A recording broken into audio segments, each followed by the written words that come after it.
बिस्मिल्लाहिर्रहमानिर्रहीम। अस्सलाम वालेकुम व्यूअर्स। आज मैं बनाऊंगी आंवले का अचार। तो व्यूअर्स 1 किलो आंवला लिया मैंने, इसको अच्छी तरह से धो लिया और इसको बिल्कुल ड्राई करने के बाद इसका जो है वो अचार तैयार करेंगे। व्यूअर्स आंवला जो है ये बहुत ही ज़बरदस्त है, इसकी बहुत ज़्यादा अफादियत है। सब्जियों और फलों में सबसे ज़्यादा विटामिन सी इसमें पाया जाता है। तो व्यूअर्स इसके लिए सबसे पहले 1 कप ऑयल ऐड करूँगी, सरसों का ऑयल है।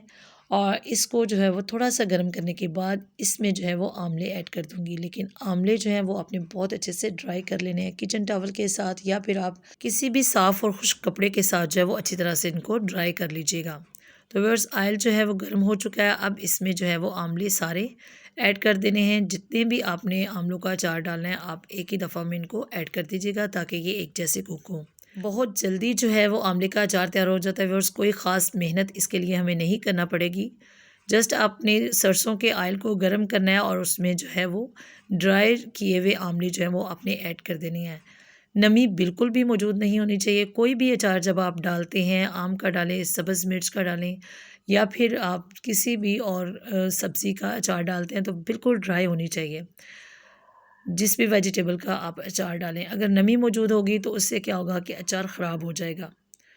और दूसरा, जब भी आप अचार को जो है वो मिक्स करें बाद में हिलाएं, हमेशा लकड़ी के चम्मच के साथ हिलाएं और चम्मच भी बिल्कुल ड्राई हो तो आपका अचार जो है वो सालों ख़राब नहीं होगा। अक्सर जो अचार ख़राब होता है उसकी वजह ये होती है कि गीले चम्मच के साथ जो है वो आप मिक्सअप कर देते हैं, या फिर आप लकड़ी के चम्मच के अलावा किसी और चम्मच के साथ जो है वो उसको मिक्स करते हैं। तो यार इसको थोड़ी देर के लिए कवर कर दूंगी ताकि ये बहुत जल्दी जो है वो सॉफ्ट से हो जाए। लेकिन 4 से 5 मिनट मैंने इसको फुल फ्लेम पर कुक किया, उसके बाद इसको कवर किया है। आंवले को इंग्लिश में गूसबेरी कहते हैं और ये इंडियन फ्रूट है। इसको आप फल के तौर पर भी इस्तेमाल कर सकते हैं व्यूअर्स, इसको नमक लगा कर खाएं। बहुत ही अफादियत है इसकी, इसमें जो है विटामिन सी बहुत ज़्यादा मिकदार में मौजूद होता है। सर और दिमाग के लिए ये बहुत अच्छा है और बालों के लिए स्पेशली इसका तेल जो है वो तैयार किया जाता है। इसका मुरब्बा भी डाला जाता है और इसका सफ़ूफ भी बनाया जाता है। व्यूअर्स ये वज़न को कम करने में हेल्प करता है, शुगर को कम करता है, और व्यूअर्स कोलेस्ट्रॉल लेवल जो है वो हमारी बॉडी का मेंटेन रहता है इसके इस्तेमाल करने से। जिस्मानी कमज़ोरी जो है वो बहुत जल्दी दूर होती है। तो आप इसका मुरब्बा भी बना सकते हैं और उसको जो है वो आप डेली की बुनियाद पर इस्तेमाल करें। तो व्यूअर्स इसके लिए जो मसाले मैं यूज़ करूँगी उसमें 1 चम्मच जो है वो मैंने खुश्क धनिया लिया है साबुत, और 1 चम्मच ज़ीरा है मेरे पास, इसके अलावा 1 चम्मच सौंफ।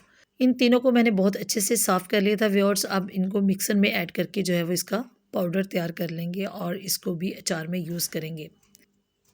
3 से 4 मिनट के बाद व्यूअर्स इसका जो है वो इसको मैंने अनकवर किया तो देखें ये बहुत अच्छे से इनका कलर चेंज हो चुका है। ये तकरीबन बहुत अच्छे से सॉफ्ट हो चुके हैं व्यूअर्स। अब इस मज़ीद जो है इसको 4 से 5 मिनट के लिए फुल फ्लेम पर कुक करेंगे ताकि इसमें जो अगर नमी थोड़ी बहुत हो, स्टीम से भी जो बनी होगी वो बहुत अच्छे से ड्राई हो जाए। तो बस देखिए ये काफ़ी हद तक सॉफ्ट हो चुके हैं और 3 से 4 दिन के बाद जो है ये बिल्कुल बहुत अच्छे से सॉफ्ट हो जाएंगे व्यूअर्स। अब इसमें जो मसाला मैंने पीसा था, सौंफ, ज़ीरा और खुश्क धनिया, उसको ऐड कर दिया।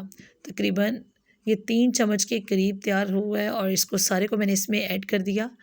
अब व्यूअर्स इसमें इसके अलावा और कोई भी मसाला ऐड नहीं करूँगी, जस्ट इसमें नमक मिर्च ऐड करेंगे और ज़बरदस्त सा अचार जो है वो तैयार हो जाएगा। ना तो इसमें कलवंजी ऐड करेंगे और ना ही इसमें जो है वो मेथी दाना ऐड करूँगी। तो व्यूअर्स अब जो है इसमें तकरीबन 1 चम्मच भरकर मैंने नमक ऐड कर दिया, बल्कि 1.5 से 2 चम्मच भी आप इसमें नमक ऐड कर सकते हैं। थोड़ा नमक ज़्यादा ऐड करने से जो है वो अचार इतनी जल्दी ख़राब नहीं होगा, आप अपने टेस्ट के लिहाज से कर लीजिएगा। 1 चम्मच इसमें कुटी हुई लाल मिर्च ऐड कर दी और व्यूअर्स इसके साथ 1 चम्मच भरकर रेगुलर सुरख मिर्च पाउडर जो है वो ऐड कर दिया और 1 चम्मच जो है वो हल्दी इसमें ऐड कर दी।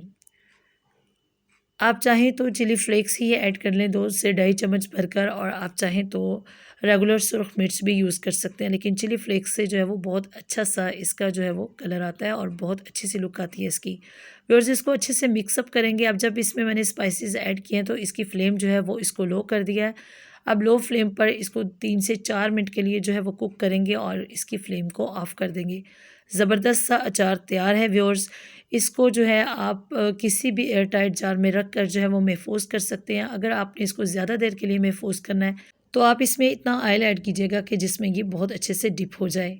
तो व्यूअर्स आप इसको अभी भी बनाने के फ़ौरन साथ भी सर्व कर सकते हैं, लेकिन बेहतर है कि आप इसको 3 से 4 दिन के बाद सर्व करें ताकि ये बहुत अच्छे से सॉफ्ट हो जाए। अचार को ज़्यादा देर तक अच्छी हालत में रखने के लिए लाज़मी है कि आप इसमें बिल्कुल भी नमी मौजूद ना हो, इस बात की तसल्ली कर लें। और दूसरा ये कि जब भी आप अचार को हिलाएँ बाद में, तो हमेशा लकड़ी का चम्मच इस्तेमाल करें और बिल्कुल ड्राई चम्मच इस्तेमाल करें, तो अचार जो है महीनों तो क्या सालों भी ख़राब नहीं होगा। और दूसरा उसमें ऑयल बहुत अच्छे से मौजूद होना चाहिए, लेकिन अगर आप कम टाइम के लिए बनाते हैं तो थोड़े से ऑयल में जो है वो भी अच्छी हालत में रहेगा, बस आप इसको गाहे-बगाहे मिक्स अप करते रहें। तो व्यूअर्स ये थी आज की छोटी-सी ज़बरदस्त सी रेसिपी, उम्मीद है आपको अच्छी लगी होगी। अगर अभी तक आपने मेरे चैनल को सब्सक्राइब नहीं किया तो आपसे रिक्वेस्ट है कि इसको सब्सक्राइब कर लीजिएगा और बेल आइकन को भी प्रेस कर लीजिएगा ताकि आने वाली हर नई वीडियो को नोटिफिकेशन सबसे पहले आपको मिले। तो viewers thanks for watching my video. इंशाल्लाह नेक्स्ट फिर किसी नई रेसिपी के साथ आपकी खिदमत में हाज़िर होंगी। अल्लाह हाफ़िज़।